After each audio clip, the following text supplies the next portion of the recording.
শীতের আমেজের সঙ্গে উৎসবের উষ্ণতা, ক্রিসমাসের সাজে সেজে উঠেছে কলকাতা। ভিড় বাড়ছে পার্ক স্ট্রিটে। আর ইতিমধ্যে যে ছবি আপনারা দেখতে পাচ্ছেন, বড়বাজারের পর্তুগিজ চার্চে পৌঁছে গিয়েছেন মুখ্যমন্ত্রী মমতা বন্দ্যোপাধ্যায়।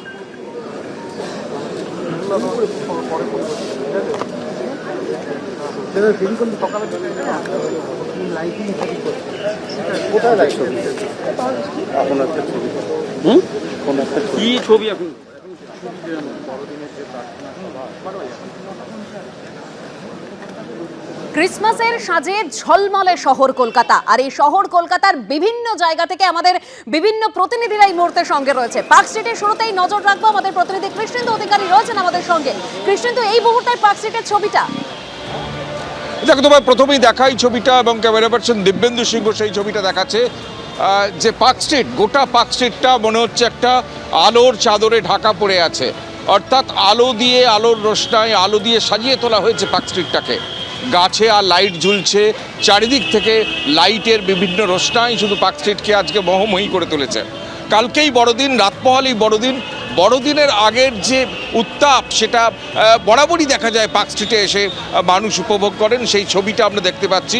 চারিদিকে পুলিশি ব্যারিকেড, যেহেতু এবারে নিরাপত্তার বজ্রাটুনি অনেক বেশি, বহিরাগতদের আনাগোনা, কাশ্মীরের জঙ্গি ধরা পড়ছে ক্যানিংয়ে, ঠিক সেই জায়গায় একটা বড়দিনের প্রেক্ষাপট, বাংলাদেশের এই উত্তাপ পরিস্থিতি এবং কড়া নিরাপত্তার বজ্রাটুনি এবার দেখা যাচ্ছে চারিদিকে।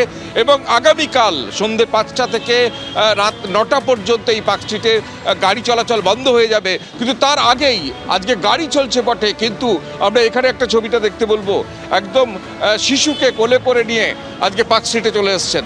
একদম অল্প বয়সী শিশু, তাকে এই হিমেল হাওয়ায় কোলে করে নিয়ে তারা পার্ক স্ট্রিট, মানুষ ঘুরে বেড়াচ্ছেন, তাদের গন্তব্য শুধু এই পার্ক স্ট্রিট। এবং এই পার্ক স্ট্রিটের একদিকের ছবি আমরা দেখলাম, উল্টো দিকের ছবিটা আমরা যদি দেখি, অ্যালেন পার্কের দিকের ছবিটা, সেদিকে আরও আলো ঝলমলে চারিদিকে।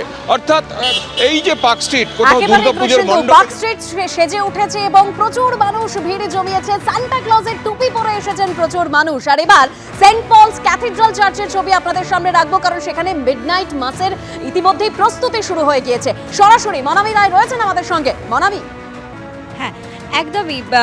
আমরা যেটা দেখতে পাচ্ছি যে সেন্ট পল ক্যাথিড্রাল চার্চ সেজে উঠেছে নিজের মতন করে স্বমহিমায়। সাদা রঙের ইমারতে সাদা রঙের আলোর রোশনাই যেন আরও সুন্দর করে তুলেছে এই ইমারতকে। এবং তার সাথেই চার্চের সামনের যে অংশ সেখানেও সেজে উঠেছে আলো দিয়ে। কারণ পাশে দেখা যাচ্ছে যে কোথাও যীশুখ্রিস্ট যে জন্মগ্রহণ করছে, তার যে সেই জন্মের যে মুহূর্ত, সেই মুহূর্ত তুলে ধরা হয়েছে মডেল দিয়ে। এবং তার সাথেই যে গাছগুলো রয়েছে, বাগান যেটা রয়েছে, সেটাও নানা রঙের আলো দিয়ে সাজিয়ে তোলা হয়েছে। যদিও এখানে এখন মানুষের আনাগোনা একটু কম, কারণ 10টা পর্যন্ত দরজা বন্ধ রয়েছে। যে প্রবেশের যে পথ, সেই পথ বন্ধ করা রয়েছে। এবং খানিকক্ষণ পরেই ভেতরে যে প্রার্থনা সেইটা শুরু হবে। এবং সেই জন্য ভেতরে কিছুটা ভিড় হলেও এখন এই মুহূর্তে এখানে ভিড় নেই। বাইরে অপেক্ষা করছে প্রচুর মানুষ যে কখন দরজা খোলা হবে এবং তারা একবার নিজে চোখে দেখতে পারবে সেন্ট পল ক্যাথিড্রাল চার্চকে, যেটা সেজে উঠেছে নানা ধরনের আলো দিয়ে। এবং তার সামনে ক্রিসমাস উপলক্ষে সেজে উঠেছে শহরের সব গির্জা।